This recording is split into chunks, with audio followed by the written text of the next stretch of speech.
to discuss the different things that are going on and give their side of the story. Chief Zibolski has been working through the weekend to get his team ready and is going to discuss a variety of issues that were brought up in the last few days. So he will do a presentation, and when he's done, it's open for questions. So, Chief Zibolski. Thank you, Mayor and Commissioners. We're very happy to be able to present updates on the department and happy to take your questions and inquiries. We believe very strongly that it's important that there's transparency not only with you, but with the community. It's been a very difficult 2 years for our law enforcement officers and department staff. From protests to COVID to large department changes, it's extremely important. I think we would agree that we're taking care of all of them so they can provide excellent service to our community. Myself and executive staff are strongly committed to doing that. Within that 2-year time frame, it's been a very busy 15 months. The executive staff has been in place for a little under 6 months. Our new lieutenants and sergeants were promoted in November, and then we had command changes in December for the executive staff as well. However, during the course of that time, we have been successful and in responding to requests from department personnel about what their initial needs were when we started, in terms of putting a 10-hour shift schedule into place to provide a better work-life balance for our officers. We've created new promotional processes, brought in new technology, and national training programs. I've conducted 126 one-on-one interviews with department members to include 79 officers, and continue to complete those efforts and remain open to speaking with anyone at an ad hoc basis as well, and that often happens in addition. Communication is an important aspect. I must continue to remind myself that even though we think we are communicating well, it may still fall short or need additional repetition. Sometimes we as leaders think things are going better than the felt experience at the line level, and it's critical that we have an informed perspective. Both myself and my staff are committed to improving communications at all levels to identify what works and what doesn't work and address it accordingly. For example, as a result of recent input from our shift representative team, we started a new process culture of recognizing great police work at briefings through that positive reinforcement versus the old methodology of sending a letter of recognition. We remain sympathetic to those on the street and will work with them to address their needs. All of us on this team, and this is a team, we work collectively together to implement change in the department, have walked in the shoes of law enforcement officers. We all recall what that's like, and we know the dangers and the stressors. And so from our position, we're sympathetic to their needs while making sure that we operate the department efficiently and effectively and provide good public service. Staffing is one of those issues that greatly affects line staff in our community, but it's also affected by a myriad of other influences, sometimes outside of our control. Recently, there have been questions raised about our department staffing and our ability to keep Fargo safe.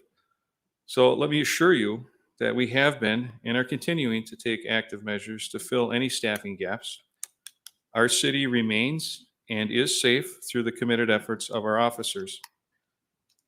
We do have work to do in terms of filling vacancies, but we are working diligently to address them through an all-options approach, including revisiting our schedule with officer input and implementing a strategic planning process. And we are seeing on a regular basis the efforts of our officers in addressing any gaps that we can control to help us with the staffing levels as we continue to build our team. So what I'd like to do next is just go through some of the personnel numbers that there was questions about, and then each member of the exec staff has a brief piece of the presentation regarding questions that were asked of the commissioner that they may like more information on. So we're going to discuss after that staffing. We'll discuss traffic and calls for service, technology, officer wellness, and then I would request that the commissioners remain after the open meeting so that myself and Assistant Chief Stefanowicz can meet with each of you in groups of two to go over exit interviews and provide additional context for some of those personnel issues. I don't think it's appropriate to discuss them in an open forum. Captain Helmick and Deputy Chief Anderson will also meet with you in groups of 2 to discuss any particular staffing or work hour questions that you might have outside of the public forum, because that information also could adversely affect the integrity of our operations or our officer safety. So if you would please do that, would be greatly appreciated, so we can have those conversations and just kind of keep that in mind as we go forward.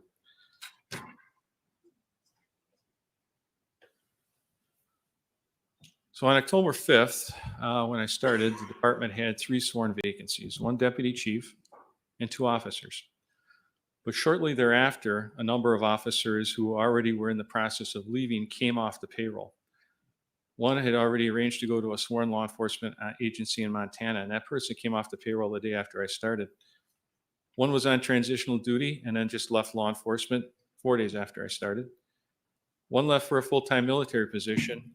I did have an opportunity to speak with that individual to try and encourage him to stay, but he already had committed to the full-time military position, and I'm happy to discuss that further in our one-on-ones. That was November 10th. One individual was on a long-term leave that preceded my start date and already had a predetermined end date because he was becoming an attorney. So he went off the payroll on November 20th. Sadly, we had 1 member who passed away on December 8th, and then we had 1 member under investigation who resigned on December 7th. So that put us, about 8 total in the hole right out of the gate.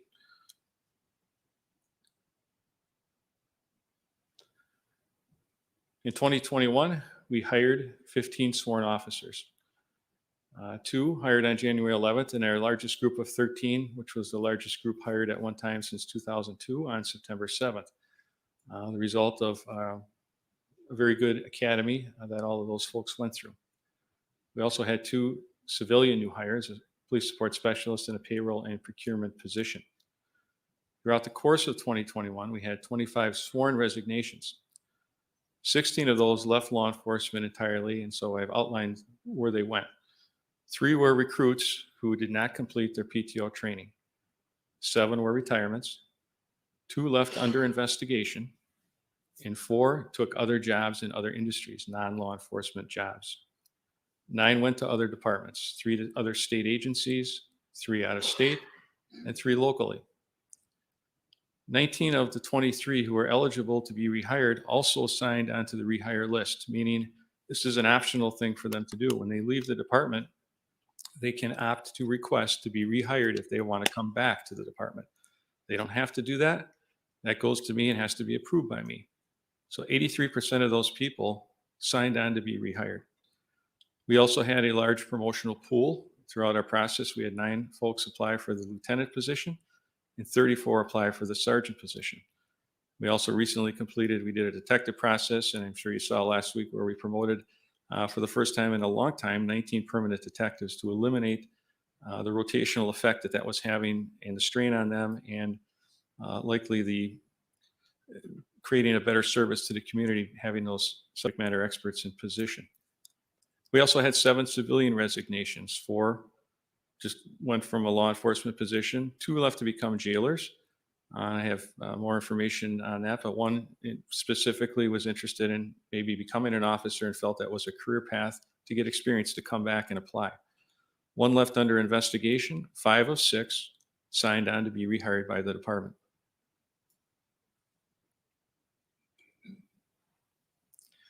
In 2022, and this is through January 24th, so through next Monday, we have 5 sworn new hires that will be swearing in next Monday.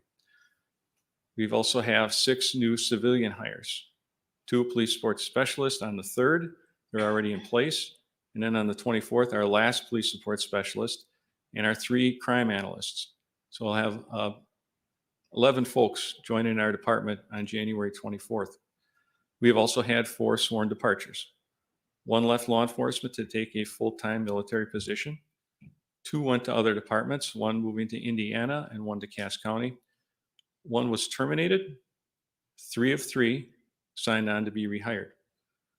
We've had no civilian resignations, and for the first time in a long time, or at least that I can, since I've been here, our records unit is fully staffed. So we're in the process of training those folks. I've met the new hires already, absent the one that's starting on the 24th, and that looks to be a much improved operation. Our intelligence and analysis unit will also be fully staffed at that time.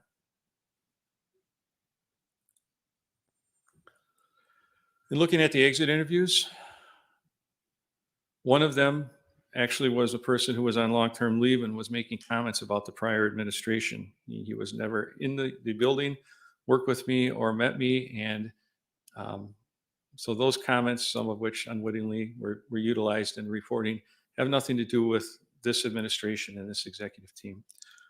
12 out of the remaining 17 have positive comments or ratings. So 71% of the 18 exit interviews submitted were positive, either in comments or in ratings.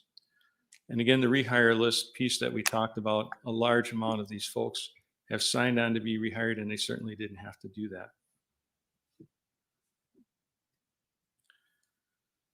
As we move forward in 2022, we vetted out 95 applicants for our academy. We have allotted up to 30 seats. That starts on May 5th. It's likely that we may only attain 25. So at this juncture, we're continuing to finalize that. As part of our communication efforts in attempting to deal with the vacancy issue, we've really reached out to all members to try and make them comfortable letting us know when they have pending retirements or even pending resignations, if nothing more, so that we can plan ahead and also attempt to retain them if there's an issue that we can fix. So we're aware of 2 pending retirements, one spring and one summer. And so our vacancies as of January 24th will be 20 sworn positions, which is 10.5% of our sworn staff. And we'll have 3 civilian positions vacant that we are in the process have already been posted for. Additionally, we're working with the City Communications Division to fill public information and community engagement positions to support our department communication efforts. They have been filling in since the departure of our prior PIO and have been doing an excellent job in raising the bar in terms of our communication efforts, learning the department, and I think it's been a good experience all around, so we look forward to filling those positions as well. Just some national data. This is comparing, so the Police Executive Research Forum did a study comparing 2 periods, April 2020 to March 21, and April 19 to March 20.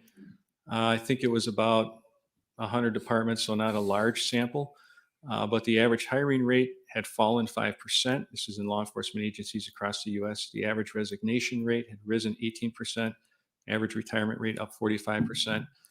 They recently, in the last week, sent out a new survey because they just through their contacts, as we're seeing nationally, these rates are likely continuing to rise. And so we're participating in the new survey as well to help populate some of that data.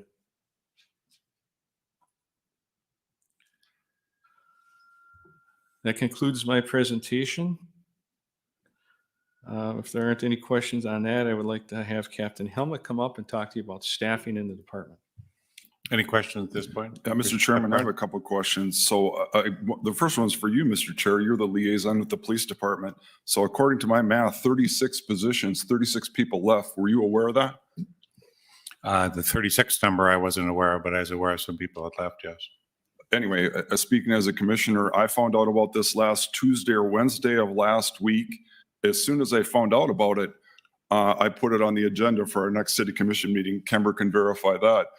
This is alarming. And then when I heard that the day shift was only half staffed, if we would have had something happen like a riot or whatever, and we were not fully staffed, that's jeopardizing our public. And to me, our number one job is law enforcement, law and order, public safety. And to have these numbers, and now they're all coming out, which is great. Why were we not aware of this? Because this just didn't happen today. And so this is very concerning. I'm glad it's coming out to the public right now, but it should have been done a long time ago. And a couple of things, observations. It was interesting at our last city commission meeting, a member of the public got up and spoke about the lack of traffic tickets being written. I think now we know why. Because we didn't have staff on the street. And to me, this is jeopardizing public safety. And so to get up here now and start saying, well, we're coming forward with all these solutions, it's like, hey, man, it's a little bit late for that. So no, I'm not finished. I'm sorry. I think this is a very much of a concern. All the rest of the commissioners, we should have known about this, but we do rely on, we all have liaison appointments, and our job as a liaison is to be connected with that, whoever that liaison is. I'm engineering or planning, or do you get what I'm saying? You weren't doing your job. Mr. I'm not Pepcorn, done I yet. remind you, No, no, I'm not this is done not yet. a political issue. This is an issue we need to address. Mr. And Chair, this- let me finish. Let me finish, sir. This is a discussion that's gone out in the news. There are issues that the chief has made us aware of. He's making you aware of. You requested a report. We're giving you the report. And we're all concerned about public safety. We will have further explanations about what you heard on the news, further be clarified. And I apologize if you're not getting it, but you're getting it now. And you will get it. You will get the information. And the chief will have some of his deputy chiefs or captains explain to you what that shift actually was and what we actually had on the street. So you'll get more data and information. Today's the meeting, which you're going to get data, and then we're going to figure out what as a commission to do about it. Go ahead, Commissioner Pepcorn. So, Mr. Chair, the other thing that was a very bad move, and I don't know who in the press department of the city of Fargo did the release, but so last Friday, Kevin Wallivan did a report, and then the city staff had the audacity to criticize Kevin Wallivan, who's a multiple Emmy winner. I think he's been in the news business for over 40 years, one of the most respected journalists in our region. And for the city and the police department to put out a release criticizing him, I believe that was a very bad move. And I don't know who did that. Obviously, Chief, you're the one responsible, but it was a city press release. I hope everybody got a chance to see that, but that was unforgivable. Thank you, Mr. Chair. That concludes my comments for right now. Mr. Preston. So this portion of this presentation is to ask Chief Zibolski questions about his data, not to pontificate. And Commissioner Pepcorn, there's time for that. We need to hear the rest of the data. I just have a question for you, Chief. So you obviously have been doing exit interviews. Has that been something that has been done Yes. in the past? Okay. Yes. And you take that data and use it to make policy changes or practice changes, I'm assuming. Absolutely. Yeah, no, we're, myself and the assistant chief, or both in some cases, have met with nearly everyone that has left. As soon as we have found out, in some instances, you don't find out till it's like very late in the game, which is why we reached out more to say, look, if you're thinking about doing something different and there's something we can do within the department to retain you, that's what we want to do, because there's a lot of opportunities here. But as I said, previously, there's a lot of folks that the opportunities are something they were waiting for. From not being to maybe want to work in such a busy place to being in a more rural area, et cetera, or closer to where their family is a big draw with all of the vacancies that are out there nationally. But we do meet with them. We have done, in some cases, altered schedules and altered opportunities to retain people, because what you don't see in the numbers is the people that we have been able to work with to retain with opportunities or a different assignment in the department. So we're continually trying to seek ways to do that. Okay. So as I looked at your numbers, it looked like there were probably 5 individuals, and not to pull those 5 out by any means, but the exit interviews did show more positive kind of exits, and probably 5 individuals that may not have been quite so positive. So I know how difficult it is to get exit interviews. I've done it, I've tried it, and sometimes people are just out the door and you can't catch them. So having done that so thoroughly is impressive, for one thing. And then you use the data then to actually manage the department. The question in there is, we all know up here that we have been affected in Fargo by what happened with the George Floyd murder. I mean, we saw the protests here, and at one point it got concerning with the rioting, not with the protests, but with the rioting. And then there was a lot of scrutiny that happened after that. Did any of them, and I'm thinking more of the retirements, was that an issue that came up? Was that causing stress, which led to retirements? Well, I think that that is a factor, and it probably plays out in the national data as well. But we know that, from PTSD to other trauma like that, that's a big issue in our department as well as others. And we'll have some folks up here to talk to you about our comprehensive officer wellness program, which was also something that a vast majority of our department was requesting. And we have been working as quickly as we can. I think that, in my opinion, this executive staff, and remember, we had to put the pieces together first before we could start on the larger projects, has done extraordinary work in a very short amount of time, and they're all very committed to that. So, yes, there's mention of protest, but there's more so related to even the long-term stress and sometimes the pace of work. The pace of work here is very busy, from calls to other things that they have to deal with. Can I ask a question, Mr. Chair? Just the Fine. question about this, there was a day where the day shift was understaffed by half. Is that true? So Captain Helmick is going to come up and explain that to you. So there are, and I'm going to let him explain it, but the numbers aren't static as it may look to you. And so there's a little more to that story. Actually, I'd just like you to answer the question. Was there a shift where we were understaffed by half? And has that ever happened before in the history of Fargo? Yes and yes, it has happened in the past. As I look through surveys, I've got officers telling me they work with 3 to 4 people on the street. Yes, there are 6 on a day, but there's also overlapping shifts and people that we bring in or hold over to account, so there aren't just 6. So depending on what day, Captain Helmick has a full month of data for you to sit down and look at and explain that to you. So with the overlapping shifts, it's not a static number for the whole time, but there are periods of time. And the way it's set up is to have officers working when we're the busiest. We also have issues with if someone calls in sick and things that are out of our control. So we have been doing everything we can to address those issues as soon as we can. But we have not failed in any way to protect the public or respond to any priority calls for service. Can I ask one more question? Then have we ever had a year where 36 employees have left in 1 year? In Fargo? Yes. Well, that wasn't, I don't think it was 36 in 1 year. I think you're counting a couple of years there, but I don't know. I can't answer that question. All right, we're ready to move on to staffing. All right, I'm going to have Captain Helmick come up and discuss that with you.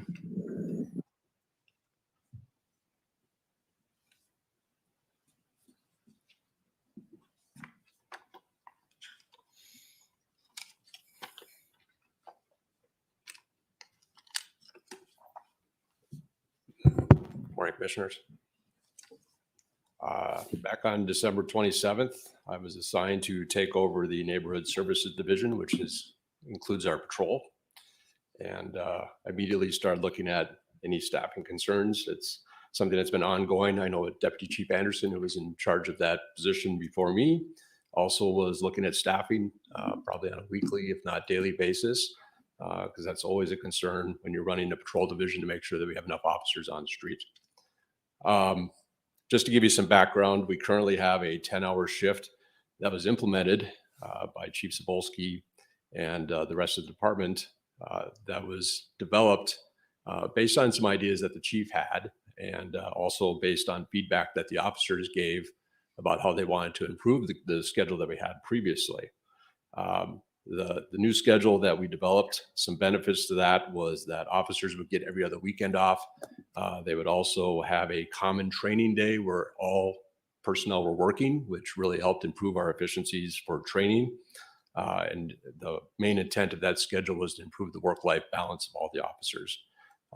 And that seemed to be working very well. Obviously, the length of a shift is an important part of wellness in law enforcement. And that is a hot topic across the country about whether departments should do 12 hours, 10 hours, 9 hours, 8 hours, what have you, whatever variation is out there. So we decided that 10 hours was the best option at the time for us. Also last fall, we were able to hire 11 of the graduates from our academy, and they are going to be wrapping up their field training here within just a matter of a couple of weeks. And that's going to help us fill 11 more spots on the patrol side.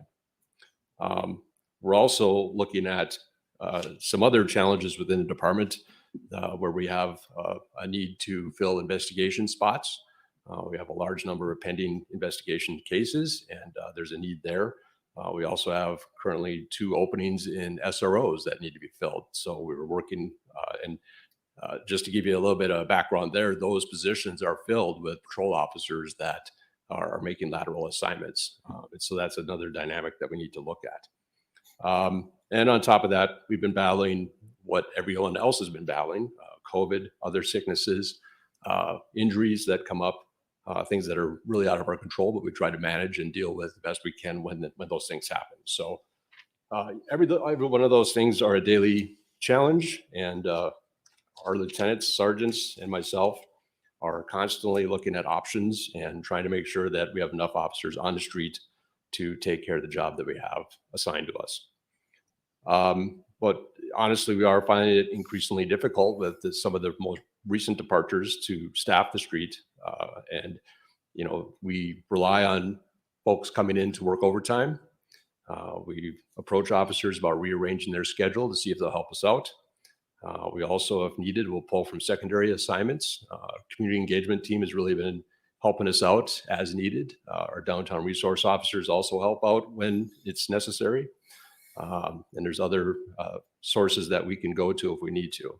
Also, if we have an extra supervisors working a particular shift, they also will help out taking calls for service. So again, even when we're strapped, we try to get the job done. Since I took over, started looking at different options that we had to deal with the staffing concerns that we all have. And what we're trying to do is avoid doing drastic things like mandatory overtime or drastically rearranging people's schedules or doing things that really are going to probably put us in the worst position. I've brought my concerns to the chief, and he's been receptive and listened to those ideas and concerns that I've had.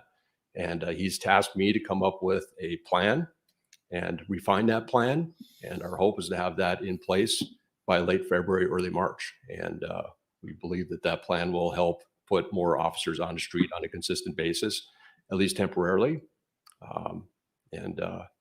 What we're also going to do once that plan is developed is I'm going to take that to the officers, and we're going to get feedback on the plan, let them know what we're doing, why we're doing it, and get their input to help make that plan even better.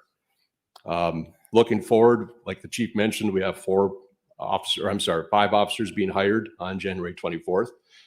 Obviously, it's going to take time for them to complete their field training. So we anticipate by June or July, they will be ready to go on the streets and fill additional patrol spots. And then on top of that, as the chief also mentioned, we'll have anywhere between 20 and 30 students in the academy. And again, it's going to take time for them to complete their academy training and then their field training.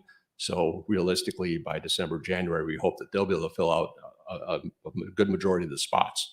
So, in the short term, we are going to continue to make sure that we are keeping the city safe and filling all of the patrol spots we possibly can. And we are certainly willing to restructure the schedule. We're certainly willing to do things that we need to do that. But so far, we've been able to maintain. And to address the commissioner's question about the day shift, where there was half the staffing, that is true. There's been more than one, I'll tell you that right now.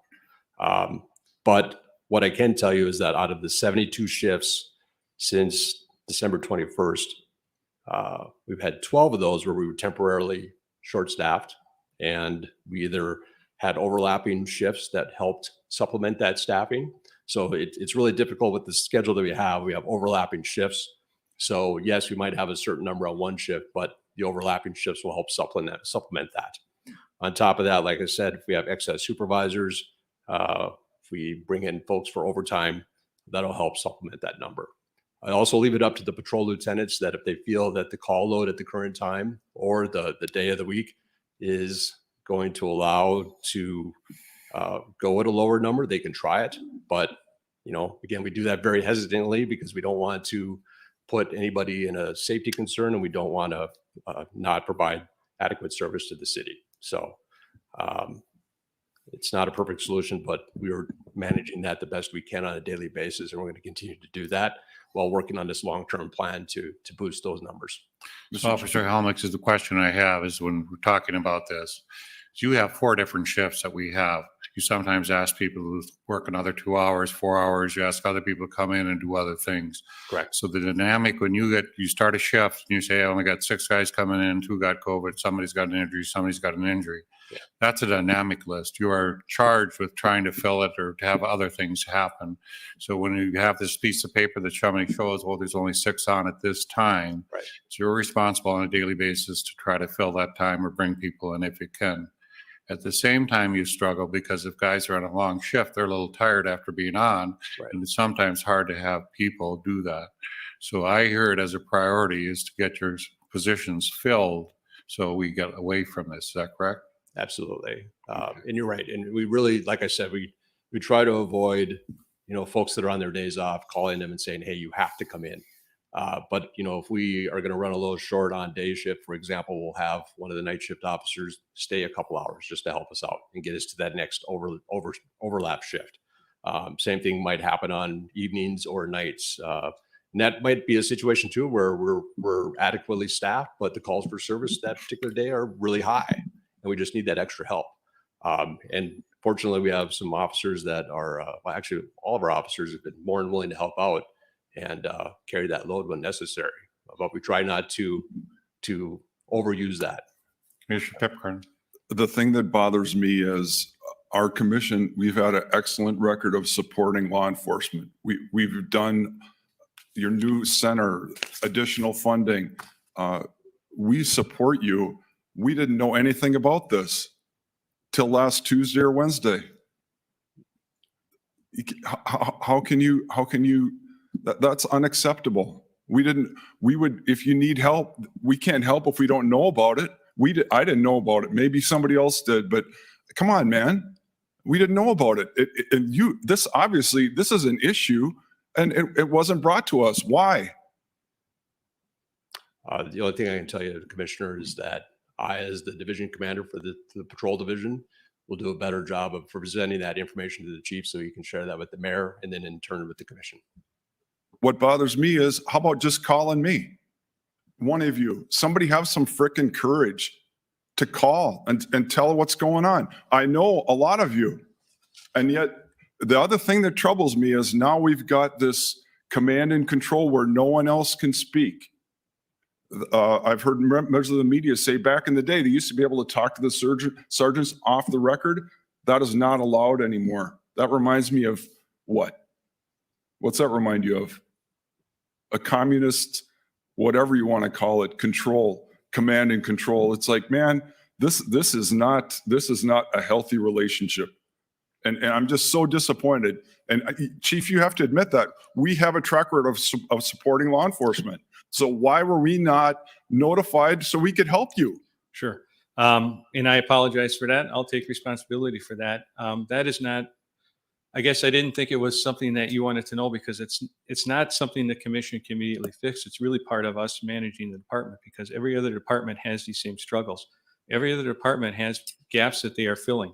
And so I apologize. And if that's information that you want to know on a regular basis, I am happy to provide it. Absolutely. Once again, we count on the liaison commission. Obviously, he's not doing his job. And the other departments lose 1 or 2 employees. I've talked to other law enforcement in the area. They've lost 1 or 2, not 36.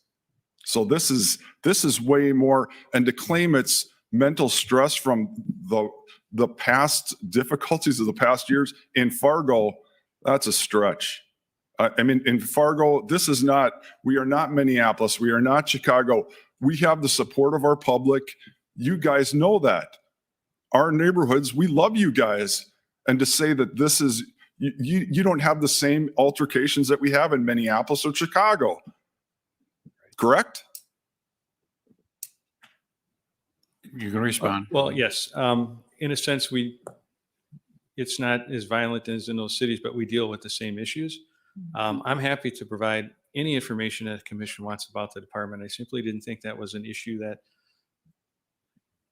Well, first of all, there isn't anything you can do about it. We appreciate your support, but it's an issue for us to manage. And we have been working on it, not just now, but we have been working on it for some time, which is why we made some changes towards the end of the year in terms of the personnel. So I fully appreciate your feeling about not being informed, and you can call or email me anytime if there's a question. If I get a question from other commissioners, I just simply let the mayor know that I've received this and what the response is. So I don't want you to feel like you can't reach out. We did have a brief phone conversation last week, and I understand it was a tight timeline, but I did offer to meet in person. I'm happy to do that as well. But even during that conversation, it didn't dawn on me that this was something either that was of great concern to you. So I apologize for that, and we can certainly fix that. You and I spoke on Friday, correct? I think it was Thursday. Maybe. Thursday or Friday. You never talked about the 36 employees. Right. And so, yeah, no, that's not good. That's not a good sign. So just to clarify some facts, the 25 are officers, 35 is with civilians. The other issue is on Turnus's reign, the vacancy rate ran about 10, 11%. And on Todd's watch, it also ran about 11%. We're at 10% right now, so we're right in mark with that. So it's not something that has not happened.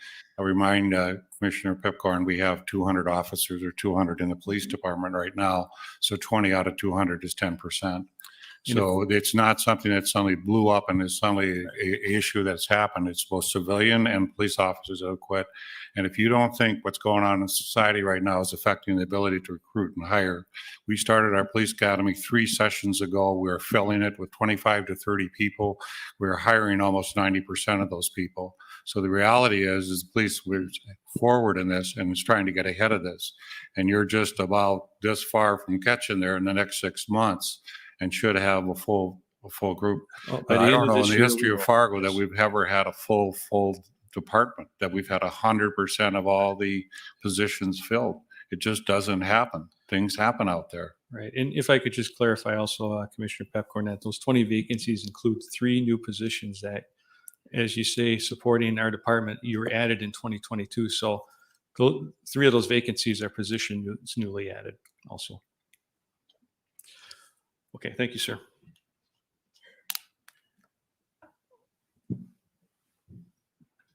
I believe we have Deputy Chief Anderson is going to come up and talk about some of the traffic questions and calls for service that you have referenced.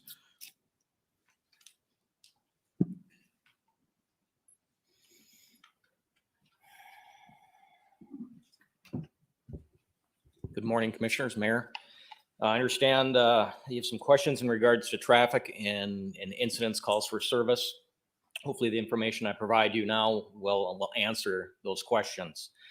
Undoubtedly, our officers are busy and taking into account the staffing, so logically one can conclude less officers to be more proactive, also less officers to take those calls for service. So in 2021, Fargo officers issued 9,300 citations. Of that, 369 DUIs and 112 DUI refusals. I believe there was a question along lines of our activity on New Year's. So on December 31st and January 1st of this past month, we had 11 officers working the night shift. They issued 17 citations, one of those being a DUI refusal. By comparison, in 2020, Fargo officers issued 8,933 citations.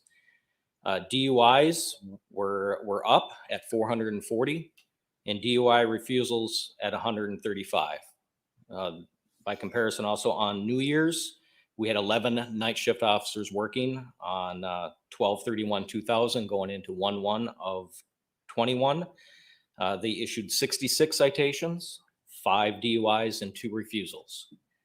2019, Fargo officers issued 13,682 citations, 560 DUIs, DUI refusals, we issued 127.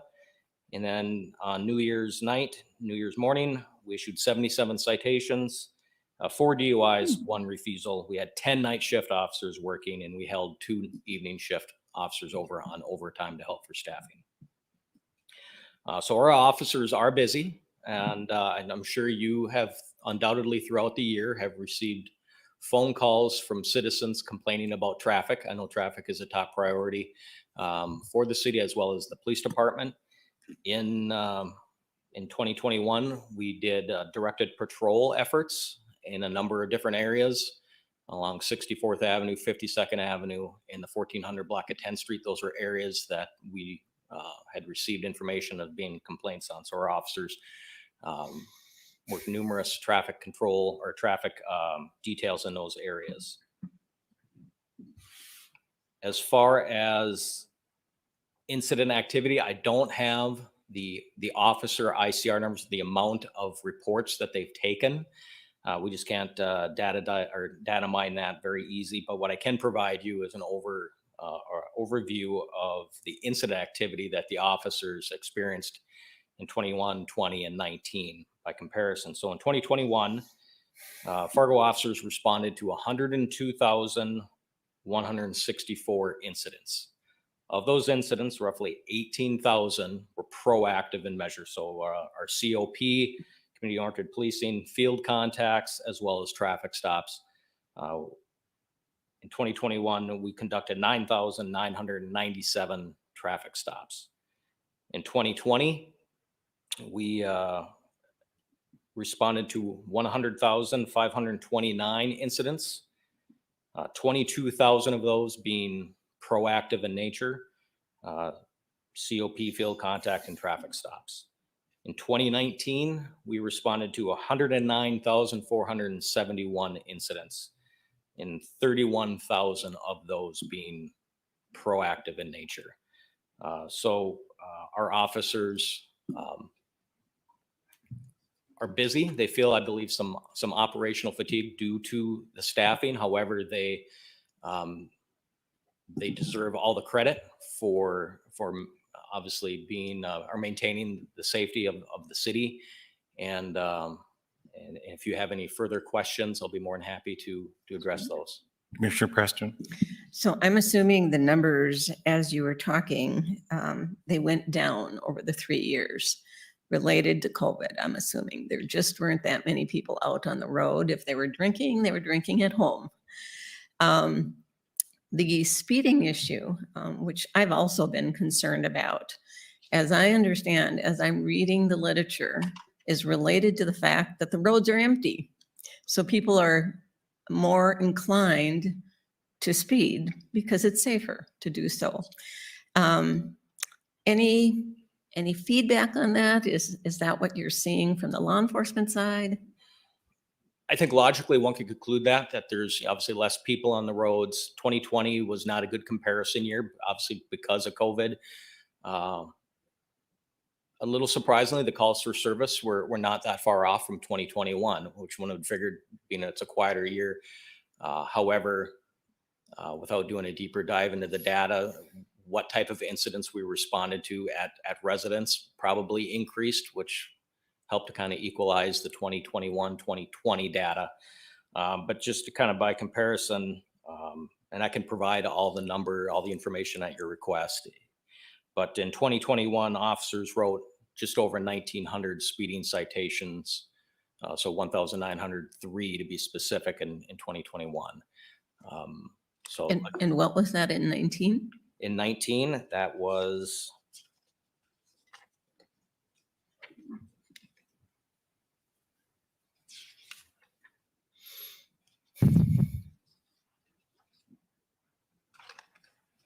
I apologize for not having it readily available. In 2019, we issued 1,892 speeding citations. So similar. Similar. Okay. Thanks, Joe. Oh, sure. The media and the chief have already, they've mentioned it as well, but we are in the midst, nearly completed with our online reporting project. So we anticipate going live with that within the next, hopefully within the next month. We're working out some minor issues. However, that online reporting, we put a committee together. They identified a handful of ordinances that residents would be able to make criminal reports over online. We'd anticipate roughly, it's just anecdotal data, but we anticipate roughly over 6,000 reports could be diverted from officers to the online reporting system. Thank you. Thank you. Captain Vincent is going to come up and briefly talk about some of the benefits he's seeing from body worn cameras, just for your knowledge.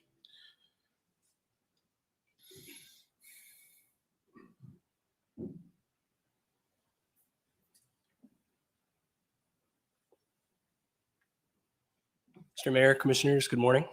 Here to give an update on a key piece of technology that we've acquired at the police department, our Axon body-worn cameras, fleet cameras, and interview room cameras. As you know, through a generous support of our community and this commission, we were able to acquire a very expensive piece of technology that has proven, as we suspected, to be very vital in our operations to improve our service to the community.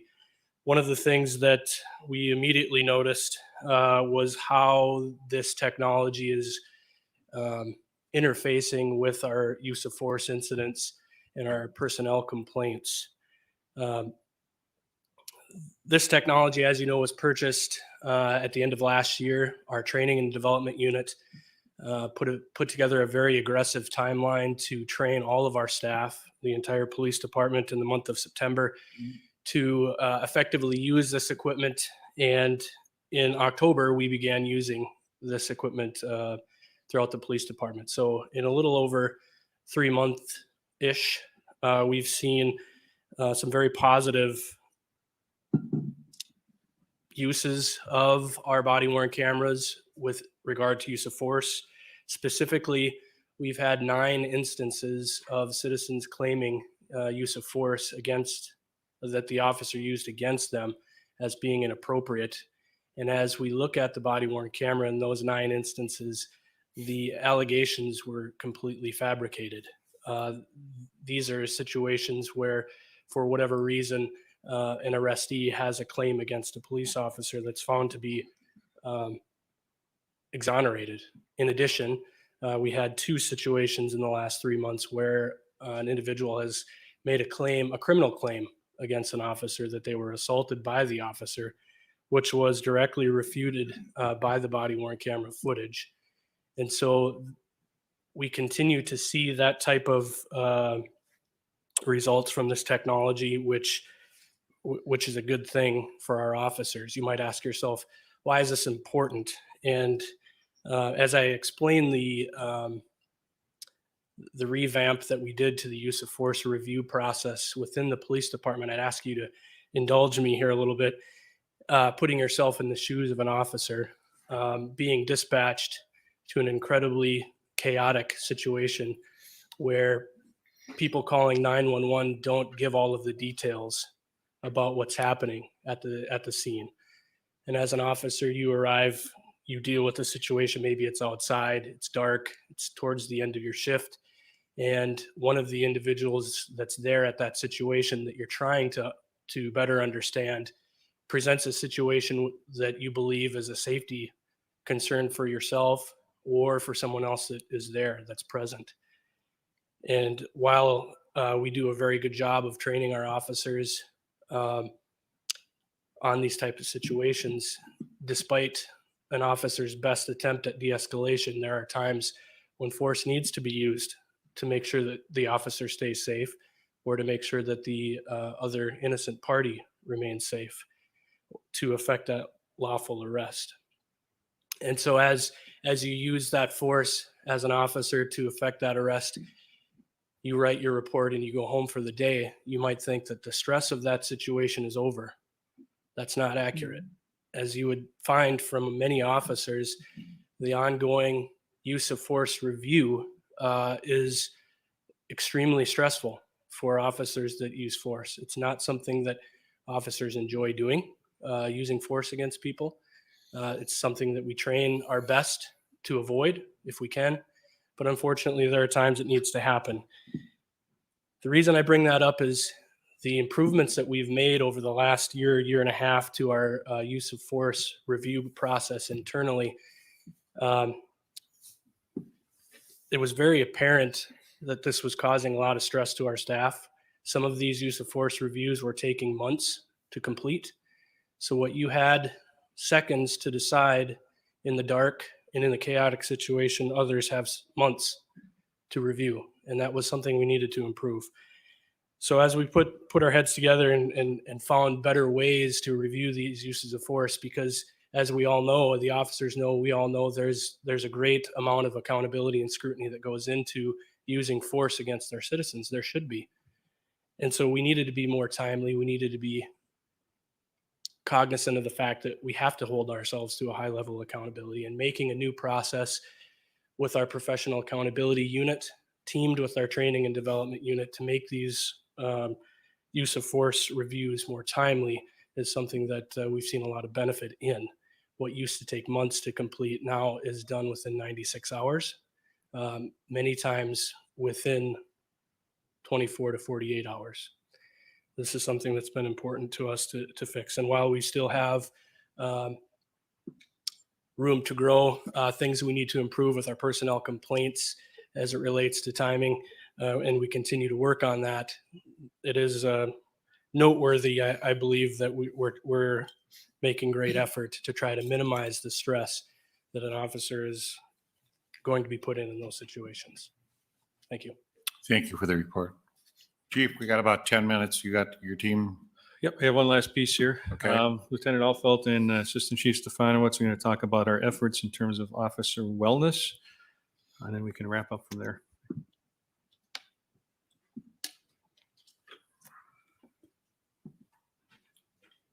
Mayor, Commissioners, thank you. Lieutenant Offelt is going to discuss a handful of items here that are kind of our foundational building blocks as it relates to our officer wellness program. It's important that you understand what those pieces mean, how those blocks started, to what we're working towards today as an overarching wellness theme.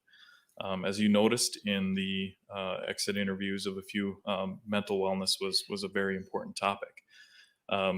For me, that's a difficult one because it's almost like working blindfolded. The reason it's like working blindfolded is I can't have access to a lot of that information to discern what exactly the issue might be. So it's because of some courageous individuals that during their exit interviews were sharing some of that information with me on a personal level, that we're able to make some strides forward. I've been working with the safety director and our human resources group as we're trying to address those things, but just give me a moment here to let Lieutenant Offelt here speak on a couple of those foundational blocks, and we'll bring that back to our overarching theme as it relates to wellness. Thank you, Assistant Chief. Mayor, Commissioners, I appreciate the opportunity to speak. To give a little context as to where our department has been in the last 20 years plus since I've worked here, I had for many years called a team called the Peer Assistance Crisis Team, or PAC team. I'm sure some of you probably heard that referred to in the past. And really, this was started in the late 90s for our agency. And it came out of some training for critical incident stress management. And so a trend in the nation with law enforcement and other first responders was to kind of attack situations that might cause post-traumatic stress or post-traumatic stress disorder with critical incident stress management techniques. And the team at our department that was started in the late 90s and continues today is training some of those techniques. Now, understand they're not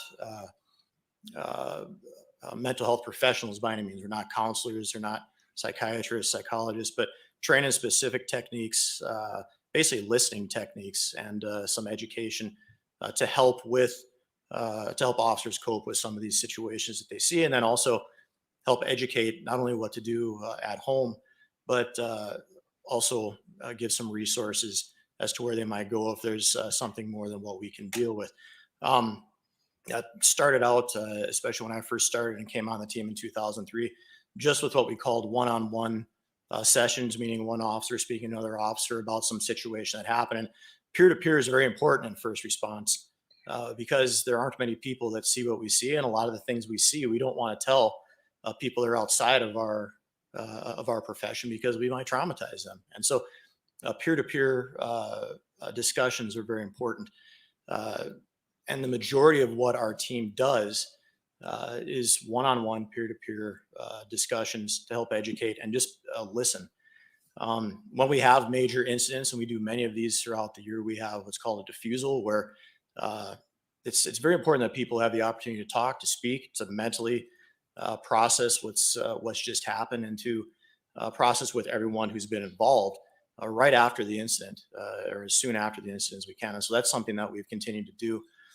And then we have what's called a debrief, where we delve even more into that process. And so that's what our what we had called the PAC team at the time has done for many, many years. And I feel that our agency for many years has been one of the leaders in the region in providing that resource, not only to our agency, but we've done that to outside with outside agencies.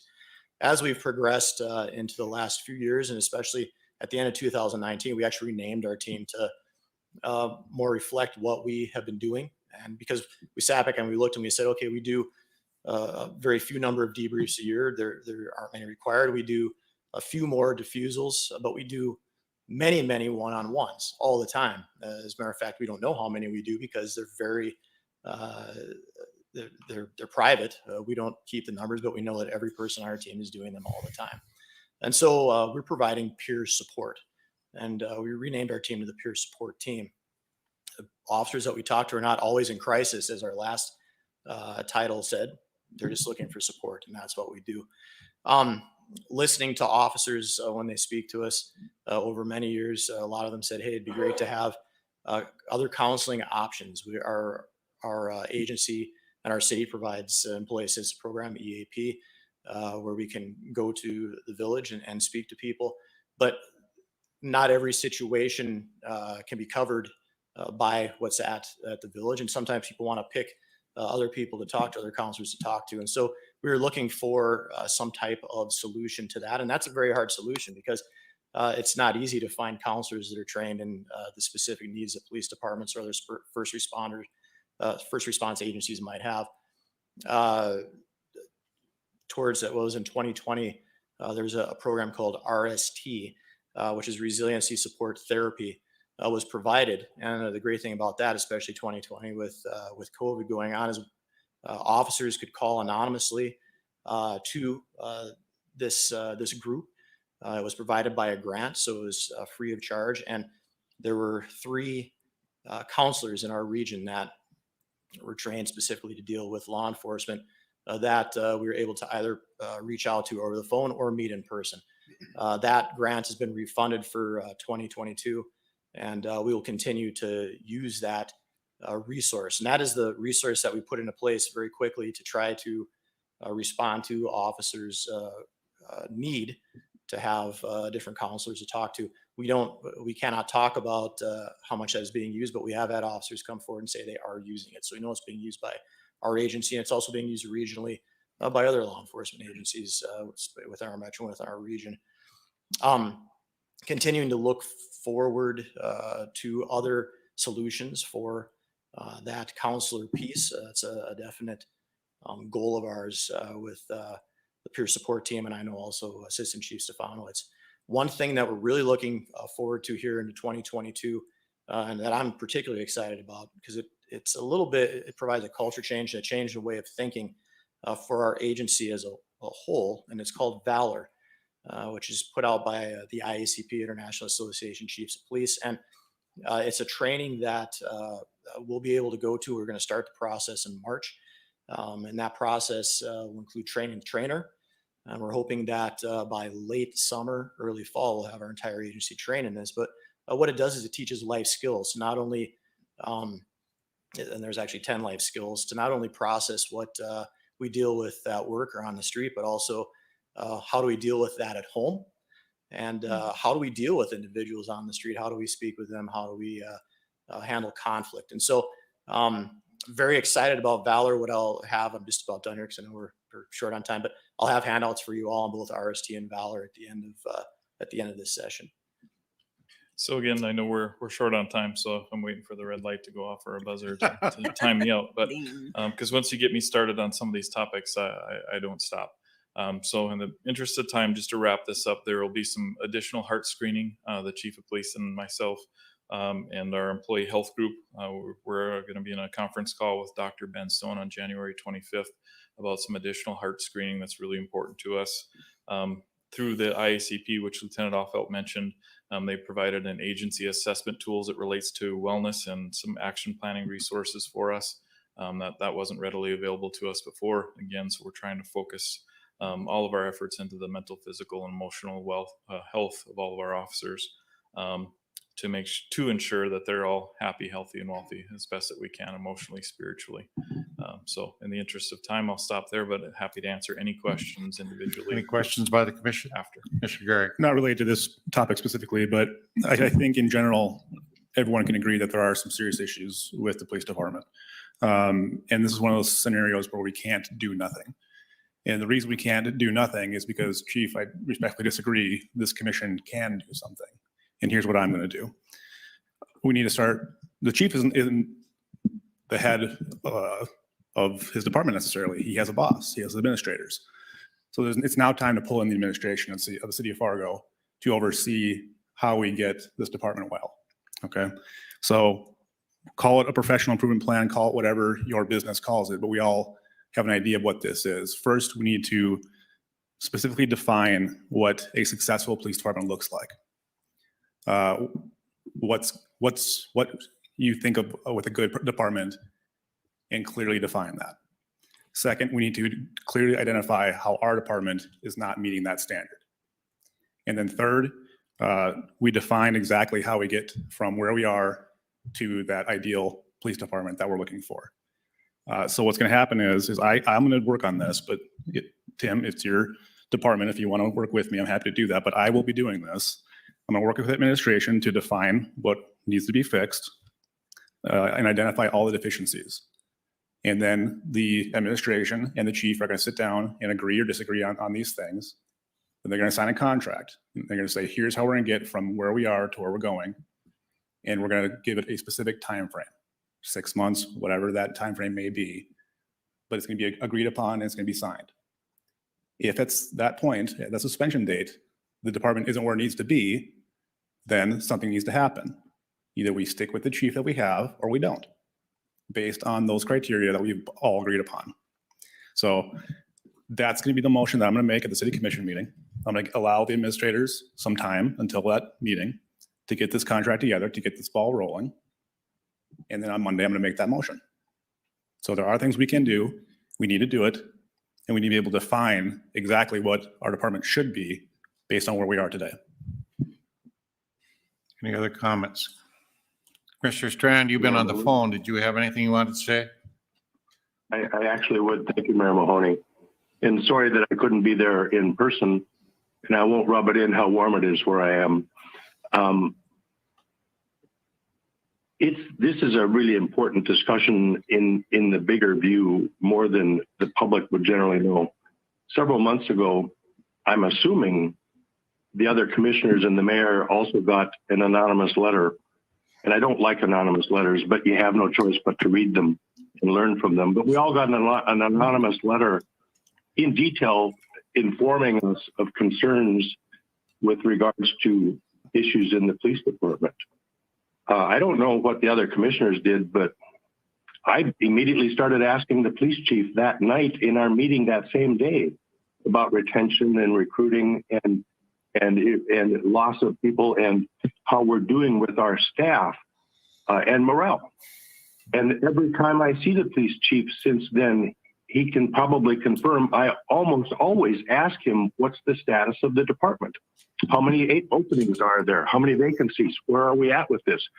So I think we're all have had a moment to learn about this, but I'm not pointing fingers. I'm just saying that that's the reality. So then I'm going to go forward. Then I'm assuming others did too, but I started learning that this isn't just the police department. We have personnel issues and loss of personnel in public works, in planning, in finance, and in bus drivers. You know, so that's why I called the staff meetings a couple months ago to talk about what is the status of our employees? What is the status of vacancies? What are we doing to recruit them? Where are we at? And out of that discussion came the recommendation that we need to do more every chance we can to help our employees know they're appreciated and to bolster their positioning with us. And hence the discussion of a one-time bonus to thank them for their work, knowing what all they've been through. So I think it's important we welcome this topic forward, but just because it appeared in a news story, again, we're compelled to listen and learn, but our jobs are to do this every day, all week long, all the time, regardless. And so I'm not going to participate in throwing other leaders under the bus and saying, hey, you didn't do your job. You should have done better. You weren't informing us. Now that we're all here and we're all gathering, it's not just the police department, it's our whole entire workforce. And we have work to do and good work to do because we have really good people and they need to have confidence in us as their leaders. Chief, did you want to wrap up? I think we're done, but. Thank you. I appreciate all of your time today. And again, we are more than willing to work with the commission on whatever direction the commission wants to take and keep you informed to whatever level you want to be informed about particular information in the department. No problem at all. So I appreciate your time. And then if we can get our groups of two, we can go over the staff in detail and or the exit interviews. For those of you who are interested in doing that, we'd be happy to arrange that. So thank you. So I think, Greg, you're going to have a area for press conference upstairs for the chief or his team. I think if the press wanted to interview, ask any other questions, they could do it up there. We have another meeting at 1, I believe, for the commission, and we will do that. And I echo what Commissioner Garrick has said, is that the things you want changed or put forth, please put it forth to me. I anticipate on Monday, we will have a plan of action that we are going to get through. And just so you know, the commission strongly supports the police force.